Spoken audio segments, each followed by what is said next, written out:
सहनावतु सहनो भुनक्तु सह वीर्यं करवावहै तेजस्विनावधीतमस्तु मा विद्विषावहै। ओम शांति शांति शांति। हरिः ओम श्री गुरुभ्यो नमः। हरिः ओम।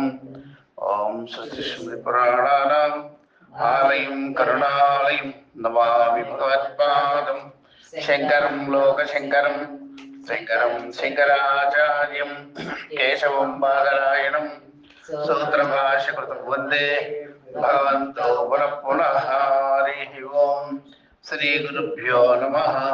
हरिः ओम तत्सत्।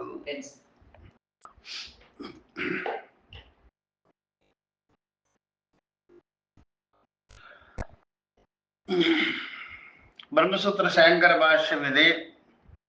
సర్వ వేదాంత ప్రత్యాధికరణము. దానిలో మనము చివరి భాష్య భాగానికి వచ్చాం. దర్శయతి చ దర్శయతి చ. శృతి కూడా ఈ విషయాన్ని గురించి అది చూపిస్తున్నది, చెప్పుతున్నది అని. శృతి ప్రమాణం. ఈ దర్శయతి చ అనే వేదోపి విద్యాయేకత్వం సర్వవేదాంతేషు విద్యాయేకత్వం ఉపదేశాతో. ఇది అండర్లైన్ చేసుకోవచ్చు. వేదము కూడా దర్శయతి చ అన్నారు కదా, దానికి వేదము కూడా విద్యా ఏకత్వాన్ని చెప్తుంది. ఎక్కడంటే సర్వ వేదాంతముల యందు విద్యా ఏకత్వ ఉపదేశాన్ని చెప్తున్నది కాబట్టి ఆ విధంగా స్పష్టంగా తెలుస్తున్నది. అందుకనే ఆ శృతి ప్రమాణాన్ని కూడా మేము ముందుంచుతాం. సర్వే వేదాః యత్పదమామనంతి. ఆమనంతి అంటే పొగడతా, ప్రశంసిస్తా. సర్వే వేదాః వేదములన్నీ ఉన్ను. యత్ పదం యత్ జ్ఞానం యత్ పరమాత్మతత్వం ఆమనంతి పొగుడుచున్నది అనమాట అన్ని వేదము. తథా ఏతం హి ఏవ బహురుచా మహతి ఇత్యుక్తే మీమాంసంతే అని ఈ ప్రకారంగా తథా అని చెప్పి ఏతమేవ బ్రాహ్మణాః మహతి ఇత్యుక్తే మీమాంసంతే అని ఏం చెప్తుందంటే, వేదం కూడా విద్య ఒకటే అని చెప్పి సర్వ వేదాంతము లేదు, విద్య అనేటువంటి స్థానము ఒక్కటే. సర్వ విద్యలు వేదములు విద్యల గురించే ప్రశంసిస్తున్నాయి, పొగుడుతున్నాయి. అంతేకాదు అన్ని వేదాలు ఏ పదములను చెప్పుచున్నవో యత్ పదం ఆమనంతి. అన్ని వేదాలు కూడా అలాంటి పరమార్థతత్వమైనటువంటి జ్ఞానమునే అది పొగుడుచున్నాయి. అలాగే తథా మహద్భయం వజ్రముద్యతం అని ఈ ప్రకారంగా ఈ బ్రహ్మమునే బ్రాహ్మణులు గొప్ప ఉక్త ఒంటరి ఉపాసనా భాగాల్లో చర్చిస్తున్నారు. అధ్వర్యులు అగ్ని యందు సమిధలను ఆహుతులు ఇస్తున్నారు. చాందోగ్యులు మహావర్తంలో ఈ విషయాన్ని చర్చిస్తున్నారు. ఇలాగా ఆ ఇతర అరణ్యకంలో చెప్పారు. అలాగే ఆ యొక్క పరమాత్మ మహద్భయం వజ్రాన్ని తీసుకొని ఆ యొక్క కర్తవ్య కర్మలని నెరవేర్చమని చెప్పుతున్నట్టుగా పరిగెత్తిస్తున్నాడు. ఎవరి కర్తవ్య కర్మలు ఎవరి ధర్మాన్ని వాళ్ళు చేసుకోవాలి అని ఆయన వజ్రాయుధంతో నిలబడి ఉన్నాడు. కాబట్టి మహాభయమైన భీకరంగా ఉన్నాడు. అలాంటి ఆయన వజ్రాయుధంతో నిలబడి ఉన్నాడు అని ఈ విధంగా కాటకే ఉక్తస్య ఈశ్వర గుణస్య భయహేతుత్వస్య తైత్తిరీకే భేద దర్శన నిందాయై పరామర్శ దృశ్యతే. కఠోపనిషత్తులో వజ్రాయుధాన్ని పట్టుకొని ఈ వాళ్ళ కర్తవ్యాదుల్ని తెలియజేసేటట్టుగా భయపెడుతూ ఉన్నట్టుగా కనిపిస్తున్నాడు. అలాగే తైత్రీయ ఉపనిషత్తులో భేద దృష్టిని కలిగి ఉన్న వారిని నింద కూడా చేశారు. భేద దర్శనాన్ని నిందించింది తైత్రీయ శృతి. ఉదరమంతరం కురితే తస్య భయం భవతి ద్వితీయాధి భయం భవతి అని.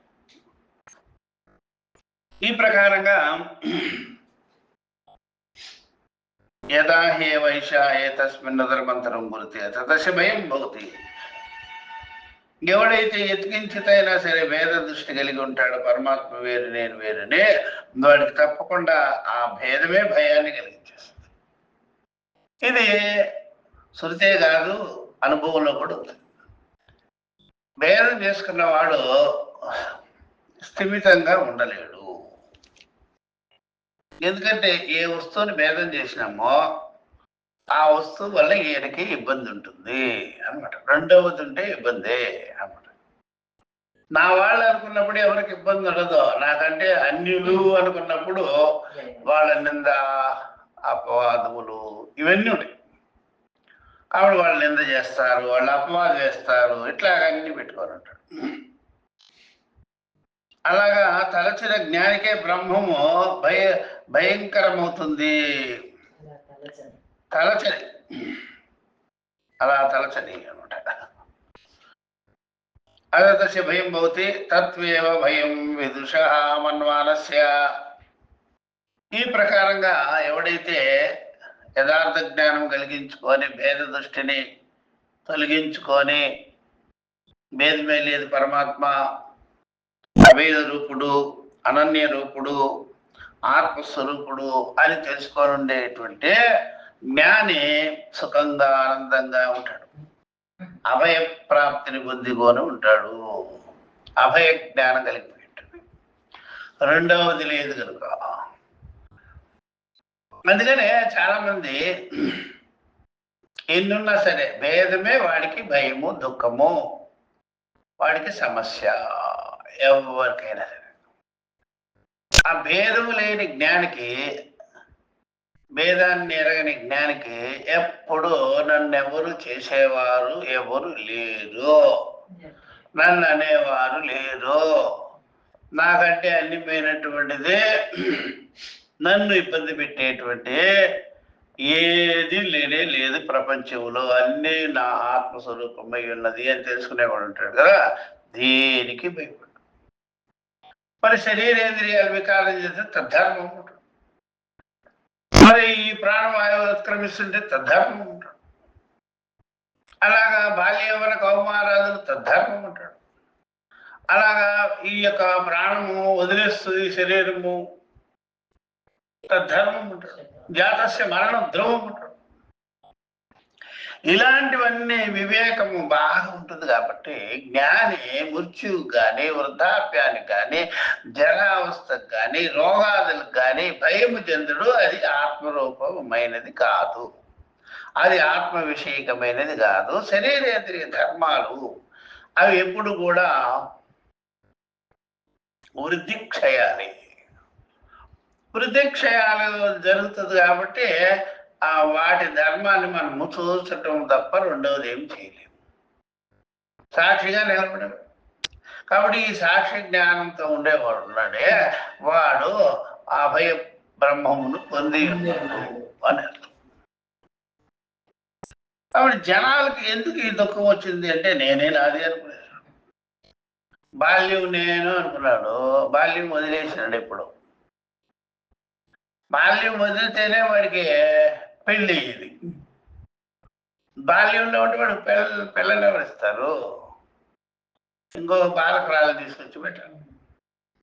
బాల్యం వదిలేశాడు కాబట్టి, యవ్వనంలోకి వచ్చాడు కాబట్టి పెళ్లి జరిగింది. యవ్వనాన్ని కూడా వదలాల్సింది. వాడికి పిల్లలు పుడతారు, తండ్రి అవుతాడు, తాత అవుతాడు, ఆ పిల్లలకి పెళ్ళిళ్ళు అన్నీ చేస్తాడు. అవన్నీ వదిలేయాల్సిందే.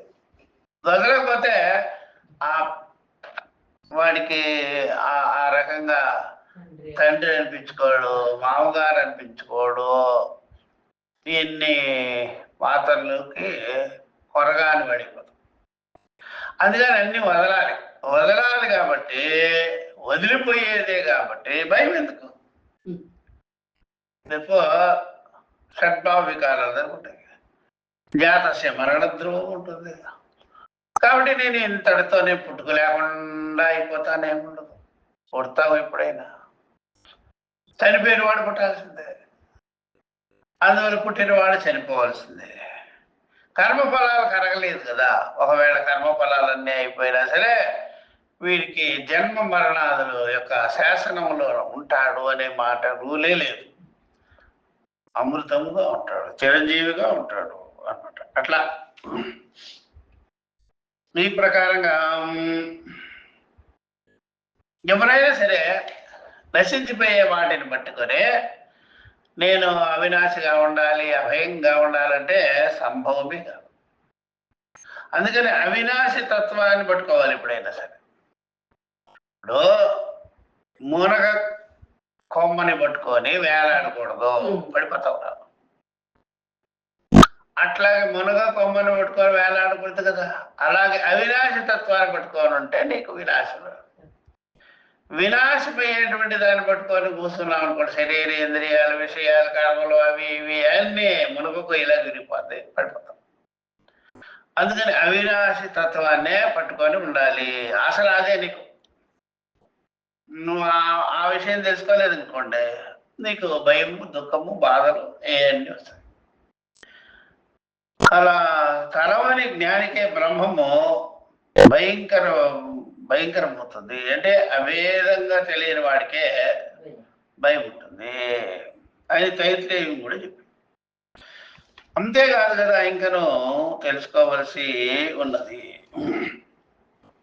తథా వాజసినేకే ప్రాదేశ మాత్ర సంపాదితస్య వైశ్వానరస్య చాందోగ్యే సిద్ధవత ఉపాదానం అని కూడా ఉంది. చూసా, మనకు భాష అర్థమవుతుంటే సంస్కృతము ఇవన్నీ ఎంత తేలికి. అంటే వాచస్నేహికంలో కూడా, బృహదారణ్యకంలో కూడా ప్రాదేశ మాత్ర సంపాదితస్య వైశ్వానరస్య చాందోగ్యే సిద్ధవత ఉపాదానం అని యహతు ఏతం ఏవం ప్రాదేశ మాత్ర చెప్తున్నాడు. ఎస్తు ఏతమేవం ప్రాదేశ మాత్రం అభివిమానం ఆత్మానం. అభివిమానం ఆత్మానం అంటే అభిమానం అని అర్థం. వైశ్వానరం ఉపాస్తే. ఎప్పుడైనా సరే చాందోగ్యోపనిషత్తులో కూడా ఈ విషయం చెప్పారు. వాజస్నేహికంలో చెప్పినట్టుగానే ప్రాదేశ మాత్ర సంపాదిత వైశ్వానస్య ఒక స్థానానికి, ఒక స్థాన విషయంగా నువ్వు వైశ్వానరుని తెలుసుకున్నావు అనుకో, ఉపాధి రూపుడు, జఠరాగ్ని రూపుడు అనే, అప్పుడు నీకు ఆ పరిమితత్వం వచ్చేస్తుంది, అభిమానం వచ్చేస్తుంది. అందువల్ల అంతటా వ్యాపింపబడిన దాన్ని వైశ్వానరుడు సర్వభూతములు యందు ఉన్నటువంటి వాడు అని నువ్వు తెలుసుకున్నప్పుడు నీకు ప్రాదేశ మాత్ర స్థితి ఉండదు, తదభిమానం కూడా ఉంటుంది. అందుకనే వైశ్వానరుడిని అలా తెలుసుకోవాలి అని వైశ్వానర అధికరణంలో కూడా చెప్పేశారు. అట్లా అలాగే వాజస్నేహికంలో కూడా ప్రాదేశ మాత్రంగా సంపాదించిన వైశ్వానరుణ్ణి, ప్రాదేశ మాత్రంగా అంటే పరిచ్ఛిన్నమైనటువంటి ఆ యొక్క స్థానం తెలుసుకున్నవాడు, చాందోగ్యం వారు యథాస్థితంగా తీసుకున్నారు, అది ఉన్నదన్నట్టుగా తీసేసుకున్నారు. ఎవడైతే ఈ ఆత్మను చూసారా ఇట్లా చెప్పి తీసేసుకున్నారు వాళ్ళు. వైశ్వనాథుడు అంటే జఠరాగ్ని రూపం అని. జఠరాగ్ని ఎవడైతే ఈ ఆత్మను ప్రాదేశ మాత్ర ఈశ్వరుని ఉపాసించడం, ప్రదేశ మాత్రంగా కానీ ఉపాసన చేస్తాడో, ధ్యానిస్తాడో, భావిస్తాడో, అలాగే సర్వ వేదాంత భావనగా ఇతరత్ర విధింపబడిన ఉక్తాదులను మరొక చోట ఉపాసన కొరకు తీసుకొనడం వలన ప్రాయదర్శన న్యాయంతో అటువంటి వాటి మధ్యలో చదవటం వల్ల ఉపాసనలు కూడా సర్వ వేదాంత ప్రత్యములేనని తేలుతుంది. శాఖాభేదం ఉండవచ్చును, ఉక్తాదులు సమానంగా అన్ని శాఖలలోనికి వచ్చినాయి. వాటి దగ్గర చెప్పబడిన ఉపాసనలకు శాఖాభేదము లేదు అంటారు. ఈ విధంగా ప్రాదేశ మాత్రంగా ఉపాసించేటువంటి వారు ఉన్నారు, వైశ్వానరుణ్ణి ఇట్లాగా. ఈ విషయాన్ని వాళ్ళు చెప్పారు. నువ్వు ప్రాదేశ మాత్రకంగా ఉపాసన చేస్తున్నావు, నీకు అల్పత్వం కూడా రావచ్చు. అల్పత్వాన్ని తొలగించుకోవాలంటే సర్వ వేదాంతములో ప్రాదేశ మాత్రంగా ఉన్న వాడిని కూడా పరమాత్మ అని చెప్పి, అందువల్ల సర్వ వేదాంత భావన ఇతరత్ర విధింపబడిన ఉక్తాదులను మరొక చోట ఉపాసన కొరకు వాడవచ్చును, తెలుసుకోవచ్చును. ప్రాయదర్శన న్యాయంతో, ప్రాయదర్శన న్యాయంతో అంటే ప్రాయ అంటే బహుశా మామూలుగా ఈ యొక్క న్యాయంతో అటువంటి వాటి మధ్యలో కూడా ఈ ఉపాసనా దేవతలు వీళ్ళందరూ కూడా మీరు చెప్పుకున్నా సరే శృతి చెప్పినట్టే తెలుసుకోవాలి. అది కూడా పరబ్రహ్మం బట్టి వేరుగా లేదు, అది కూడా సర్వాంతర్యామిగానే ఉంది అని సర్వ వేదాంత ప్రత్యయులేనని తెలుసు. సర్వ వేదాంత జ్ఞానములే ఇవన్నీ వేరు కాదు, బ్రహ్మమే ఎంత, పరమాత్మే ఎంత తెలుసు. శాఖాభేదం ఉండొచ్చు ముక్తాదులు ఉపాసనాది విషయాల్లో, అది సమానంగా అన్ని శాఖల్లో కూడా మనం చూడవచ్చు, తెలుసుకోవచ్చు. వాడి దగ్గర చెప్పబడిన ఉపాసనలకు శాఖాభేదం లేదు. ఆవిడ ఎక్కడెక్కడైతే నువ్వు ఉపాసన విషయాలు తెలుసుకుంటున్నావో అది శాఖాభేదములు నీకు ఉన్నా సరే ఆ శాఖాభేదములతో పని లేకుండానే ఆ యొక్క ఉపాసన దేవత ఉన్నాడు కాబట్టి ఆ ఉపాసన దేవత పరబ్రహ్మము కంటే పరమాత్మ కంటే వేరుగా ఉండడు కాబట్టి ఆ ప్రకారంగా తెలియవచ్చును అని భేదోపాసనలకు కూడా శృతి అభేదాన్ని ప్రతిపాదించేసి, కాబట్టి ఈ భేదము నుండి నువ్వు బయటకు రావాలి అనే ఉద్దేశంతోనే ప్రతి విషయాన్ని కూడా వేదము చెప్పింది. పరిచ్ఛిన్న భావాన్ని చెప్పేదానికి, ఆ విధంగా నువ్వు ఉపాసించేదానికి చెప్పలేదు. శాఖాభేదములు ఉండవచ్చును, కానీ ఆ యొక్క ఉపాసనా దేవతా భావం మాత్రం ఒకటే సమానమే అని చెప్పేసి అట్లా ఈ ప్రకారంగా ఇది వేదాంత ప్రత్యాధికరణం సమాప్తమైనది. అట్లా చెప్పేసిన తర్వాత ఇప్పుడు ఉపసంహారాధికరణం అని చెప్పారు. దీన్ని ఉపక్రమం చేసినారు కదా, ఉపసంహారం చేస్తూ ఉపసంహారాధికరణం అని పేరు పెట్టి ఇప్పుడు ఇది చెప్తున్నారు. అట్లా ఉపసంహారో అర్థభేదాత్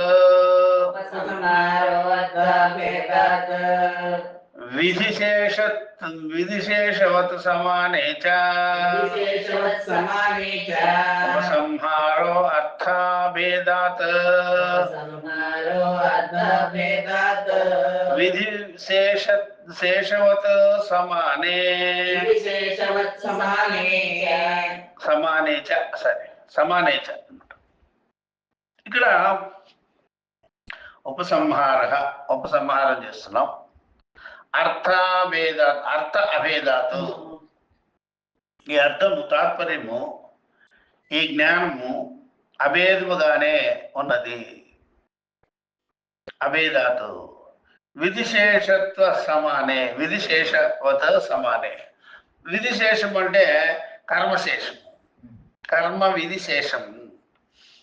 ఎలాగ వస్తుందో ఆ ప్రకారంగానే నువ్వు ఈ ఈ యొక్క నువ్వు ఏ రకమైన దేవతని భావించుకున్నా ఉపాసించినా వచ్చేటువంటి ఫలం మాత్రము అది ఒక్కటే, సమానంగానే ఉంది అని చెప్పడానికి వచ్చిందన్నమాట. ప్రయోజన భేదం వలన, ప్రయోజనము అనేటువంటిది అభేదమే, అన్నింటిలో భేదమేం లేదు. నేను చేసిన ఫలం అదే, నేను చేసిన ఫలం.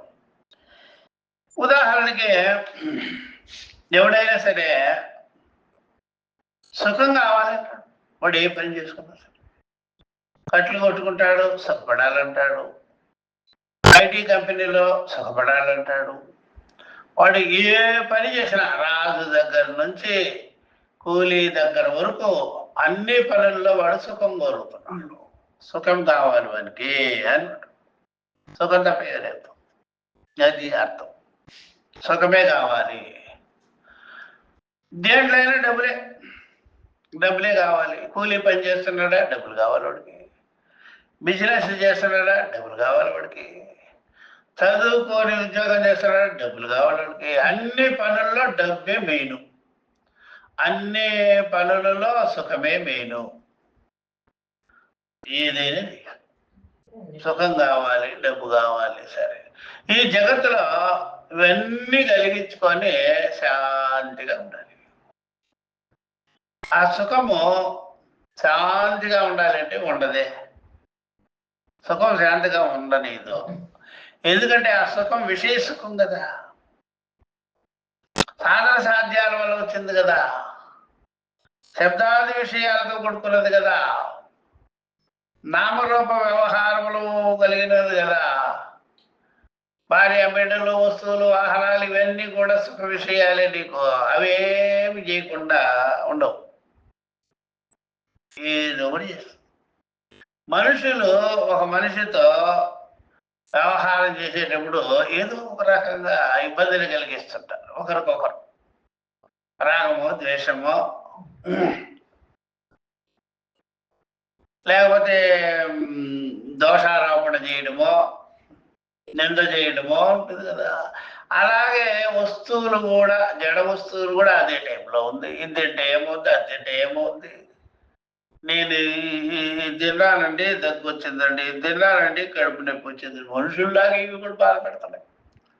మనసులను బాధ పెడితే ఈ యొక్క ఉన్నాయి జడ పదార్థాలు, శబ్దాది విషయాలతో కూడుకున్న వస్తువులు, తినేవి, చూసేవి, అవన్నీ అవి స్థూల శరీరాన్ని వికారపరుస్తున్నాయి, ఇబ్బంది కలిగిస్తుంది. ఏం తింటే కేసం తెలియదు, ఏం తింటే కడుపు నొప్పి తెలియదు, ఏం తింటే మోసమో తెలియదు, అట్లా అన్నమాట. అంటే మనసుతో సంబంధం పెట్టుకునే మనుషులు ఆ టైపులోనే ఉన్నారు. పంచ ఇంద్రియాలకు విషయమైనటువంటి జడ వస్తువులు కూడా స్థూల శరీరాన్ని ఇబ్బందికి కలిగజేసేస్తాయి. ఏం తిన్నా సరే. ఇంకనే ఆరోగ్యంగా ఉన్నప్పుడే ఆరోగ్యం అనేటువంటిది జిగ్జాగలాగా ఉంటుంది, హెచ్చు తక్కువలు అయిపోతుంటుంది. పూర్తిగా వృద్ధాప్యం వచ్చేసినప్పుడు ఏ ఇంద్రియం నీకు సహకరించదు కదా. అప్పుడు మరీ ఘోరం. ఏం తింటే ఏమో, ఏం తాగితే ఏమో అని మరీ ఎక్కువైపోతుంది. చాలా కష్టం. అంటే వయసులో ఉన్నప్పుడు ఏమి రాకుండా లేదు, వయసు అంతా మీరిపోయి చివరికి వచ్చే చివరి వయసులోనూ ఏదో ఒకటి. అంటే ఈ శరీరం ఎప్పుడు బాలారిష్టాల పడకుండా ఉంది. కడుపులో ఆ యొక్క నలుసు పడినప్పటి నుంచి దానికి ఏదో ఒకటి టెస్ట్లు అంట, అదంట, ఇదంట. ఎవడు వదిలిపెట్టాడు కడుపులో నలుసుని? కడుపులో నలుసుని కూడా వదలలేదే. రెయిన్బోడు ఏంటో బిడ్డ ఇలా పడింది, అలా పడింది, ఇలా పడింది, ఇలా తిరిగింది, అలా తిరిగింది, ఇలా బాగలేదు, ఏగలేదు, అక్కడి నుంచే నీకు మొదలయ్యా. కాబట్టి బాలారిష్టాలు ఇవన్నీ ఎక్కడ తప్పాయి? ఇప్పుడు వృద్ధారిష్టాలు అయిపోయాయి, జరావస్థ. అందుకని నిరంతరం మనసు కర్మ ఫలాల వ్యవహారాలతో ఇబ్బంది, రాగద్వేషాలు, సుఖ దుఃఖాలు ఈ రకంగా పడింది. దేహము బాలారిష్టాలు వికారాలు అనేక రకాలు దేహము పడుతూనే ఉంది. ఈ రెండిటికి స్థూల సూక్ష్మ శరీరాలకి ఏది జరగకుండా లేదు, ఏదో ఒకటి జరుగుతూనే ఉంది వికారాలన్నీ. కనుక ఇవన్నీ చెప్పి ఉపసంహారం చేయాలి. ఇదం ప్రయోజన సూత్రం అది ప్రకారంగా ప్రయోజన భేదం వల్ల విధిశేషంలా వలే సమానమైన దాని ఎందుకు గుణములు కలుపుకొనవచ్చును అని ఇది చెప్పబడుతుంది అనమాట. ప్రయోజనాభేదం, ప్రయోజనాలన్నీ అన్నిటిలోనూ అభేదమే ఉంది. దానివల్ల విధిశేషం వలె విధిశేషముగా ఉన్నది. ఇవన్నీ ఇది చేయిస్తే ఇది, ఇది చేస్తే అది, అది కూడా సమానమైన దాని ఎందుకు గుణములు కలుపుకోవచ్చును. ఆ సమానంగా ఉండేటువంటి ఏ యొక్క ఉపాసన ఉందో కర్మ ఉందో దానికి ఆ గుణాలన్నీ కలుపుకొని మనము తెలుసుకోవచ్చును. అంటే అదేమిటి అంటే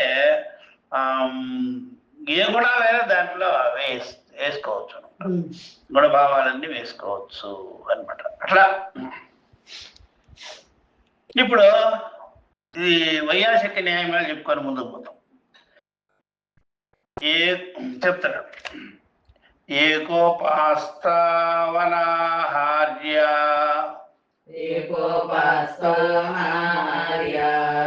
ఆహార్య వా గుణాః శ్రుతౌ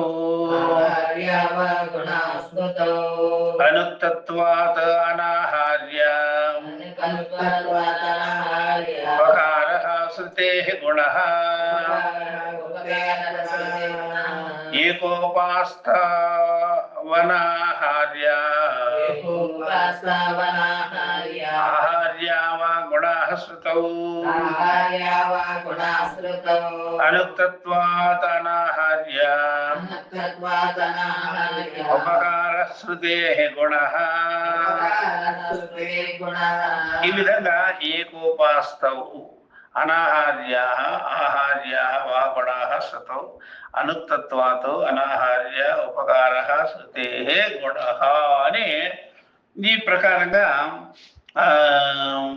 మీకు అగ్నిహోత్రాది విషయాలలో ఒక శాఖలోని అగ్నిహోత్ర ధర్మాలను మరొక శాఖలోనికి తెచ్చుకున్నట్లుగా అగ్నిహోత్రాది విషయాల్లో ఒక శాఖలో చెప్పబడినటువంటి అగ్నిహోత్రాది ధర్మాలను మరొక శాఖలోకి, శాఖ అనగానే వాళ్ళ పరంపరగా వచ్చేటువంటి శాఖ అనమాట, వేద శాఖ. నీకు మాకు ఈ శాఖ, మీకు ఈ శాఖ అని అవి ఉంటాయి పఠనాలు. మేము ఇదే పట్టించాము, మాకు ఇది శాఖ అన్నట్టుగా. మరొక శాఖలోనికి తెచ్చుకున్నట్లుగా ఒక శాఖలో కనపడుతున్న గుణాలు మరొక శాఖలో కూడా తెచ్చుకోవచ్చును. తమ శాఖలో చెప్పిన గుణాలతో సమానంగానే ఇతర శాఖల నుంచి కలుపుకున్న గుణాలు కూడా ఉపకారం చేస్తాయి అని చెప్తున్నాడు. ఈ విధంగా శాఖాభేదములు ఉన్నా సరే ఆ శాఖాభేదముల్లోకి మరొక శాఖలోకి ఆ గుణాలని కలుపుకోవచ్చు అని ఈ ప్రకారంగా ఆ యొక్క శాఖలలో కలుపుకున్నట్లయితే వేద శాఖల్లోకి అప్పుడు ఆ గుణాలు కూడా మనకి ఉపయోగపడుతుంటాయి అని చెప్పారు. ఎట్లా ఇది వచ్చే సమాధానం అదే, ఇది ప్రశ్న అదనమాట. ఏకోపాస్తౌ అనాహార్య ఆహార్య వా గుణాః శ్రుతౌ అనుక్తత్వాత్ అనాహార్య ఉపకార శ్రుతే గుణః. ఒక ఉపాసనలో చెప్పినటువంటి గుణాలు మరొక ఉపాసనలోకి తెచ్చుకోవచ్చునా అని అడిగాడు. పనికి వస్తుందా పనికి రాదా అని అడిగాడు. చెప్పబడలేదు ఎట్లాగా అని, కనుక పనికిరావు. అలా చెప్పలేదు కాబట్టి పనికిరాదు. ఆ గుణము ఆ శృతికి ఉపకారం, ఆ గుణము ఆ శృతికి ఉపకారంగా ఉంటుంది అని చెప్పాడు. దీనికి సమాధానం లాస్ట్ది, ఉపకార శృతే కూడా. దీనికి చెప్తున్నాడు శృతత్వాత్ అన్య శాఖాయాం ఆహార్య అగ్నిహోత్రవత్ విశిష్ట విద్యోపకారః స్వశేఖీయ గుణైః సమః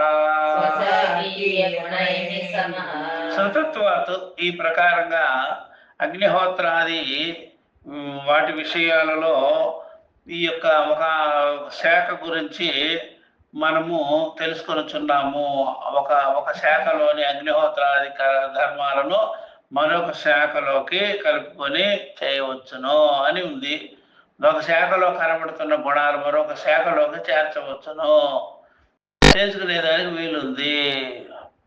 తమ శాఖలో చెప్పిన గుణాలతో సమంగానే ఇతర శాఖలలోనూ ఉంటుంది కాబట్టి కలుపుకోవచ్చును ఆ గుణాలను కూడా. అప్పుడు ఆ గుణాలు మనకి ఉపయోగపడుతుంటాయి. స్వశాఖీయ గుణై సమః విశిష్ట విద్యా ఉపకార అవన్నీ ఉపయోగపడేది అని చెప్పిస్తున్నాడు. ఇట్లా ఉపసంహారాధికరణంలో తప్పేమి లేదు. అంటే ఇది ఫైనల్గా ఏం చెప్తున్నారంటే సమన్వయం చేసేదానికి ఏ శాఖ అయినా పర్వాలేదు, తప్పేమి లేదు. ఆ శాఖలో చెప్పింది ఇంకో శాఖలో చేర్చుకోవచ్చు. కాబట్టి ఆ గుణాలు నీకు మంచిదే కలిగజేస్తాయి, మంచి చేస్తాయి. అది దోషం ఏం చేయదు అనమాట. ఉదాహరణకి మనకేం జరుగుతుంది అంటే నువ్వు దీన్ని ఐశ్చికం అంటారు, దీన్ని ఏమంటారు ఛాయిస్ అంటారు. నువ్వు ప్రాతకాల సంధ్యావందనమన్నా చేసుకో, మధ్యాహ్నమైనా చేసుకో, రాత్రైనా చేసుకో, ఆహార సంధ్యా ఉపాసీత, లేకపోతే ఇలా చేయి అలా చేయి అని ఉంటాయి. ఆ విధంగా చేసుకోవచ్చు. స్మార్తములైతే మనకి లేనప్పుడు కూడా పుష్పార్థం అక్షతాం సమర్పయామి ఉంది కదా, పుష్పార్థం అది పూజ నిర్వహించాలంటే పుష్పం లేదు కనుక అక్షతాం సమర్పయామి అని చెప్పినప్పుడు కూడా నీకు ఉపయోగమే కానీ అది దురుపయోగమో కాదు. ఎందుకంటే పుష్ప భావన అక్షతల్లో చేశాం కాబట్టి ఒక శాఖ ఇంకొక శాఖ అనేది వ్యత్యాసం రెండు శాఖలుగా కనిపించినా రెండు కూడా గుణం కలిగింది కాబట్టి ఆ ప్రకారంగా నువ్వు చేసుకోవటం బట్టి నీకు ఉపకారమే జరుగుతుంది. ఏదైనా చేసుకోవచ్చు, తప్పేం లేదు అని. ఇలాగా మనకి వైదికం తెలియదు కాబట్టి, ఇలా స్మార్తంలో మనకి ఉంది కాబట్టి ఏదో ఒక విధంగా చేసుకోవచ్చు, తప్పేమీ లేదు అని ఆ రకంగా కర్మ వ్యవహార విషయాల్లో ఇలాగ చేయాలని ఆ రూల్స్ పెట్టుకోకుండా సమన్వయం చేసుకునేటట్టుగా ఛాయిస్ని కలిగించుకునేటట్టుగా ఉంటే మనకి ఉపయోగమే కదా. కాబట్టి ఈ ప్రకారంగా చెయ్యాలి, బలవంతానికి పోకూడదు, పట్టుదలకు పోకూడదు అని చెప్తున్నాను. ఇదం ప్రయోజన సూత్రం. కాబట్టి ఇప్పుడు చెప్తున్నారు ఇదం ప్రయోజన సూత్రం స్థితే చ ఏవం సర్వ వేదాంత ప్రత్యయత్వే సర్వ విజ్ఞానానాం అన్యత్ర ఉదితానాం విజ్ఞాన గుణానాం అన్యత్రాపి సమానే విజ్ఞానే ఉపసంహారో భవతి. అర్థాభేదాత్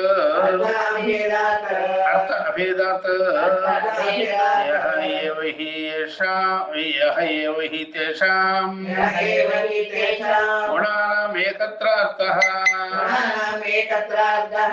విశిష్ట విజ్ఞాన ఉపకారః సయేవ అన్యత్రాపి ఉభయత్రాపి తదేవైకం విజ్ఞానం తస్మాదుపసంహారః విశేషవత్ యథా విధిశేషాణాం అగ్నిహోత్రాది ధర్మాణాం తదేవ ఏకం అగ్నిహోత్రాది కర్మ సర్వత్ర ఇతి.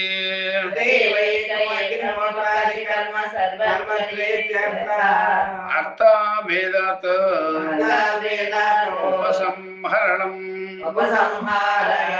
ఉపసంహరణం అని చెప్పేసి అర్థ అభేదాతో ఉపసంహరణం. ఏవం ఇహాపి యది హి విజ్ఞాన భేదో భవేత్ తతో విజ్ఞానాంతర నిబద్ధత్వాత్ గుణానాం ప్రకృతి వికృతి భావాభావాశ్చ న స్యాత్ సంహారః విజ్ఞాన ఏకత్వేతు న ఏవమితి అస్య ఏవత్ ప్రయోజనం అస్య ఏవత్ ప్రయోజన శ్రుత్రస్య ప్రపంచః సూత్రస్య అన్నమాట. ఇది సూత్రస్య ప్రపంచః సర్వాభేదాతో ఇతి ఆరభ్యః భవిష్యతి.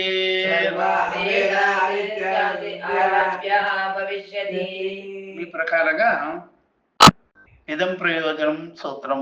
ఈ ప్రయోజనాన్ని గురించి చెప్పేటట్టుగా ఉంది ఈ సూత్రం. లాస్ట్ ఇది స్థితం చేయవం సర్వ వేదాంత ప్రత్యయత్వే సర్వ విజ్ఞానానాం అన్యత్ర ఉదితానాం విజ్ఞాన గుణానాం అన్యత్రాపి సమానే విజ్ఞానే ఉపసంహారో భవతి ఇది అని. ఇది ప్రయోజనాన్ని చెప్పిన సూత్రము అని. ఇది ప్రయోజనాన్ని చెప్తుంది ఈ సూత్రము. సర్వ వేదాంతములలోకే జ్ఞానం కనుక ఒక చోట చెప్పిన విజ్ఞానములు మరొక చోట సమాన ఉపాసనలో లేదా సమాన విజ్ఞానములలో కలుపుకొనవలనని తేలినది అని. అన్నీ తెలిసిన వాడి దగ్గర పోయినాము అనుకోండి, వాడు అన్నీ కూడా సమన్వయం చేసి చెప్తుంటాడు, అన్నీ ఒకటిగా చేసి చెప్తుంటాడు. తెలియని వాడి దగ్గర పోయినాడంటే అబ్బో రామరామ మనల్ని ఇది చేస్తారు, మనల్ని చేసేస్తారు. అట్లా అందుకనే తెలిసిన వాడి దగ్గర పోవడం. తెలిసిన వాడి దగ్గరకు అయ్యా నీకు ఎందుకు అసలు ఏది నీకు టైం కలిసి రావడం లేదు, ఇది వార నక్షత్ర అది ఇది అంత గదరగోళము అంటాడు కదా. అలా వల్ల కాదయ్యా నీకు కాదు అని చెప్పేశాను. అదే తెలిసిన వాడి దగ్గరికి పోయినారనుకోండి, విజ్ఞత కలిగిన వాడి దగ్గరికి పోయినారనుకోండి, ఒరే నువ్వు ఇవన్నీ కోలేదు కానీ బ్రహ్మమూర్తులు మొదలుపెట్టి అయిపోద్ది గోళం. బ్రహ్మముహూర్తులు అంటే కాలం అన్నమాట. కాలమే లేదు అక్కడ. కాలం ఎక్కడ లేదో పరమాత్మ ఉంటాడు అక్కడ. దానికే బ్రహ్మముహూర్తం అంటే కాలము కర్మ ఇవన్నీ లేని చోట పరబ్రహ్మ ఉంటాడు. ఇవన్నీ ఉన్న చోట పరబ్రహ్మ ఏంది, ఇవన్నీ ఆరంభాలే. అందుకని అది ఎందుకురా నీకు బాగుంటుంది, అది నీకే చాలా బాగుంటుంది ఆ ప్రకారంగా అనమాట. అందుకనే అక్కడ నీకు ఉపసంహారం అయిపోతుంది. అందువల్ల స్థితం చేయం సర్వ వేదాంత ప్రత్యయత్వే సర్వ విజ్ఞానానాం అన్యత్ర ఉదితానాం విజ్ఞాన గుణానాం అని చెప్పేటప్పుడు ఈ ప్రకారంగా సర్వ వేదాంతముల్లోకే జ్ఞానం కనుక కలుపుకునేస్తుంది. అన్ని వేదాంతముల్లో ఆత్మజ్ఞానము బ్రహ్మజ్ఞానము పారమార్థిక జ్ఞానము ఒకటే కాబట్టి ఆ దానిలోకి అన్నీ కలిసిపోతాయి పరమాత్మ భావంతో చేస్తే. అట్లా కామంత్రం ఈ మంత్రం పడలేదు అనుకో, ఓంకారం చెప్పేస్తే సరిపోతాయి. ఎందుకు వచ్చిన చెప్పిన విజ్ఞానములు మరొక చోట సమానము ఉపాసనలో లేదా సమాన విజ్ఞానములో కలుపుకోవచ్చును అని తెలియదు. కలుపుకోవచ్చయ్యా అనమాట, తప్పేమి లేదు. అట్లా ఒక రకంగా చూస్తే కుడి ఎడమైతే పొరపాటు లేదు అన్నట్టు. వేదాంతం ఎప్పుడైనా కుడి ఎడమ అది ఇది చూడదు. ఊర్ధ్వం బ్రహ్మ, అదో బ్రహ్మ, ఉత్తరం బ్రహ్మ, దక్షిణం బ్రహ్మ ఇవన్నీ చెప్తుంటే ఇంకా నీకు ఎక్కడ తేలికైపోతుంటే అది నువ్వు మీమాంసలో పడే పనే ఉండదు. మీమాంస అంటే నువ్వు తలగొక్కునే పని ఉండదు. ప్రయోజనం ఒకటే కనుక పరమాత్మకే కదా చేరేది. అది అనమాట. అది అట్లా డూప్లికేట్ ఉండీలు పెట్టారనుకో, ఈ ఉండీలే అంటే నువ్వు ఏంట్రా నా వెనకాల పడి ఈ ఉండీలు అంటే ఇది నువ్వు ఉండే అన్నట్టుగా ఇక్కడ ఉండదు. ఇది వాడో ఉండి అని పెట్టి అందరిని పిలిచి దీంట్లో ఏంటి డైరెక్ట్ సాగు వెళ్ళిపోతుంది అంటే నాకైతే డౌట్ వస్తుంది. ఇది నువ్వు ఇంటి దగ్గర పట్టుకొచ్చిన డబ్బా ఏమో ఇది. అట్లా ఉండదు ఇక్కడ. ఇది వేదం కాబట్టి వేదంలో ఏ మాట అయినా సరే పరమాత్మకే పోతుంది. యస్య నిశ్శతం వేదాః యో జ్ఞేయో వేదమాత్రతః. బ్రహ్మడ్రస్ ఆయనదే. వేదాలకి ఒక్కొక్క అక్షరానికి, ఓంకారానికి, అకారానికి, ఒకారానికి, మకారానికి ఎనీథింగ్ బ్రహ్మడ్రస్ పరమాత్మ. అద్భుతం అంతే. అందుకనే ఈడు పెట్టిన ఉండి కాదు అది. అందుకనే అట్లాంటి వాళ్ళు కూడా ఉంటారమ్ము. జనంలో తోసుకుంటూ పోయి డబ్బాలు ఎవరైనా పెడుతుంటే చూసుకుంటూ ఉండాలి మనము. వాడేంటి ఒక స్టీల్ డబ్బా పెట్టేసి దాని మీద రాసే రాములు వారు కానుకలు దీంట్లో వేయండి అని అర్థమైందా? దీంట్లో వేయండి అంటుండే. ఏమైనా నువ్వు ఇక్కడికి వచ్చి డబ్బా పెట్టుకొని కూర్చొని ఇక్కడ వేయండి అంటావేంటిరా అంటే అప్పుడు ఆరాధించి బయటపడతాడు అయోధ్య దొంగ. ఇట్లాంటి తమాషాలు తిరుమలలో కూడా చేస్తారు. ఇక్కడ వేసినాం అనుకో అక్కడికి వెళ్ళిపోద్ది అంటాడు. ఏంటి వెళ్ళిపోయేది? వీడి డబ్బా అది. అట్లాంటి భక్తులు అందరూ ఉంటారు. కానీ సర్వశృతులు శృతి స్మృతి పురాణానాం ఆలయం కరుణాలయం. అట్లాంటి గురువు ఉన్నాడు ఆచార్య స్వామి. ఆయన అన్నిటినీ కలిపి సమన్వయం చేసి చూపిస్తాడు. శృతులకి, స్మృతులకి, వేదములకి, ఉపనిషత్తులకి అన్నిటిని కలిపి మంచి సరైనటువంటి అర్థాన్ని చెప్పేటువంటి వాడు ఉన్నాడు.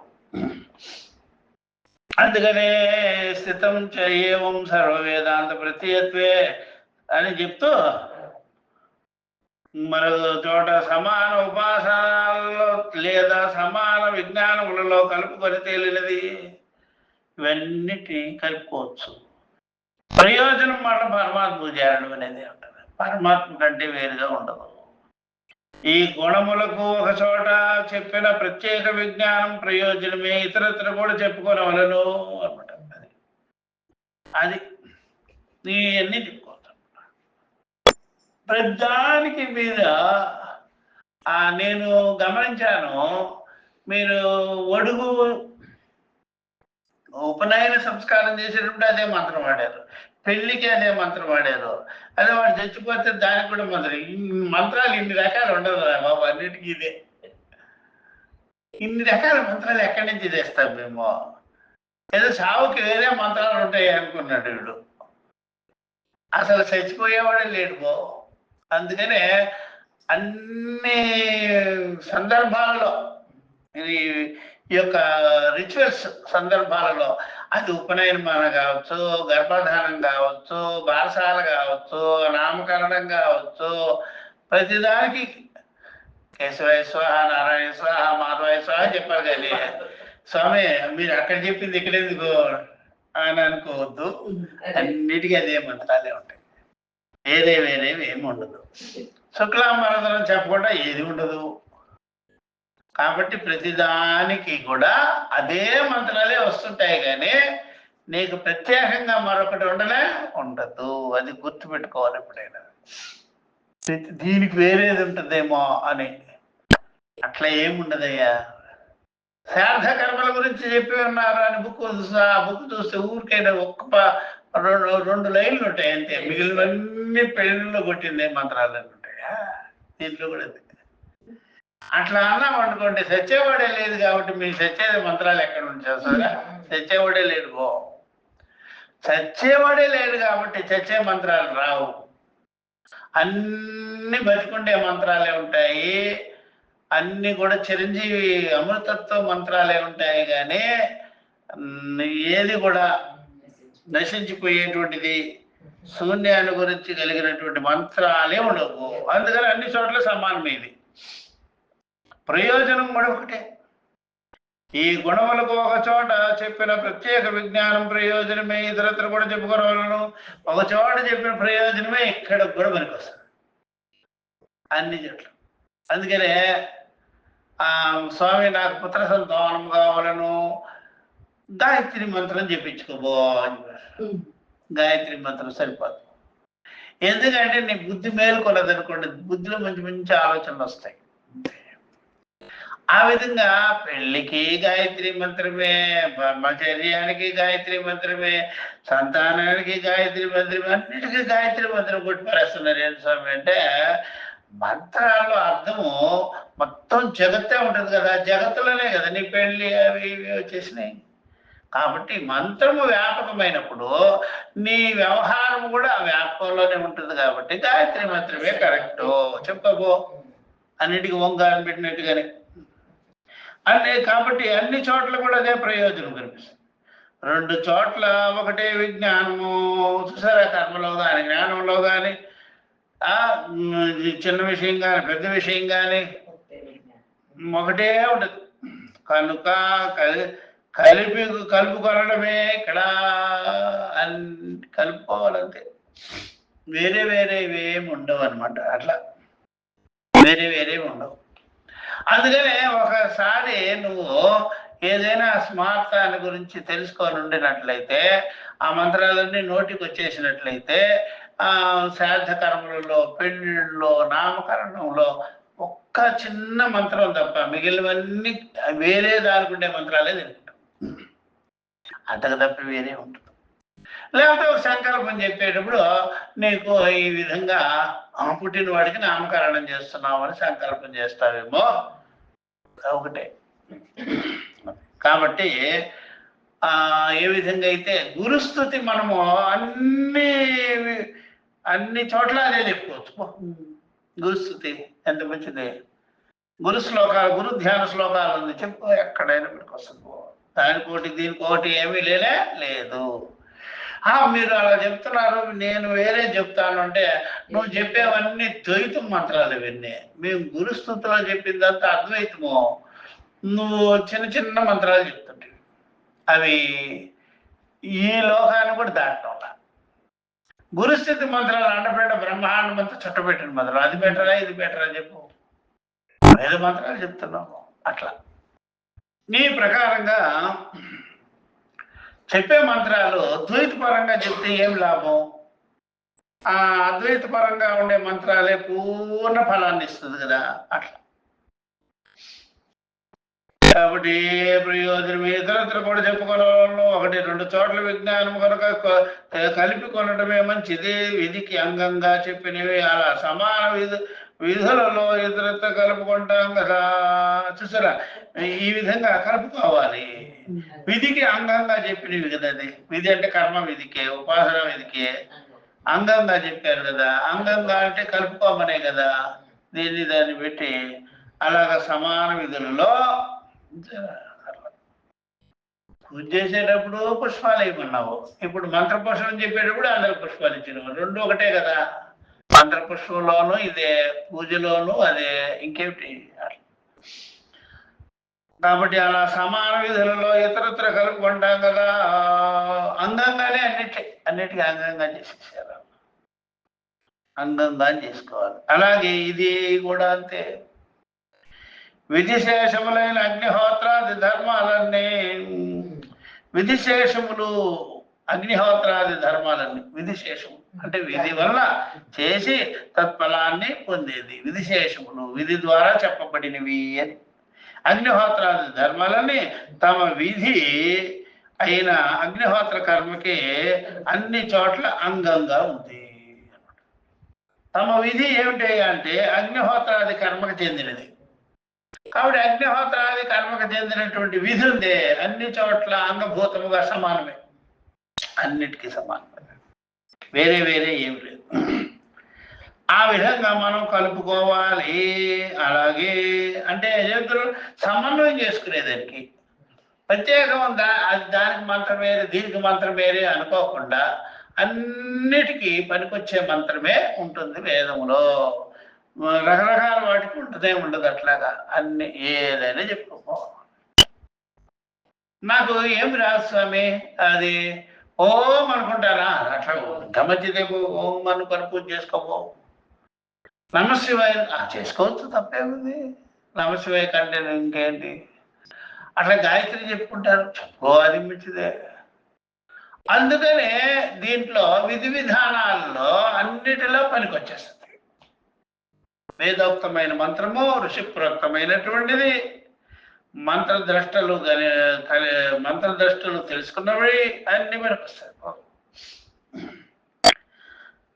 అలాగా తమ విధి అయిన అగ్నిహోత్ర కర్మకి అన్ని చోట్ల అంగంగా ఉన్నది అన్ని కలుపుకోవాలను అలాగే ఇచ్చటి కూడా అగ్నిహోత్ర కర్మ ఒకదానికి అంగ విధులు అనేక శాఖలలో విడిగా ఉన్నాయి వాటన్నిటిని అగ్నిహోత్ర కర్మకు అంగములుగా కలుపుకోవాలి అదే అన్ని ఎక్కడెక్కడ విడివిడిగా ఉన్నాయో అన్ని తీసుకొచ్చి అగ్నిహోత్ర కర్మలో కలిపేయచ్చు అట్లా ఎందుకయ్యా అంటే విజ్ఞానాలలో భేదం ఉంటే అవి ఆ విజ్ఞానాలు వేరే విజ్ఞానంకు అంగములు అవుతాయి విజ్ఞానాలలో భేదం ఏం లేదు కదా విజ్ఞానములన్నీ కూడా దేవతా విజ్ఞానమే కదా అందుకని విజ్ఞానాలలో భేదం లేదు ఒకవేళ ఉన్నదనుకోండి ఆ విజ్ఞానాలు వేరే విజ్ఞానంకు అంగాలు కనుక ప్రస్తుత విజ్ఞానానికి ఆ వేరే విజ్ఞానాలకు అంగాంగి భావం ఉండకుండా అయిపోతుంది ఉండదన్నమాట అంగాంగి భావం ఉండదు కాబట్టి మేము చెప్పేది ఏంటంటే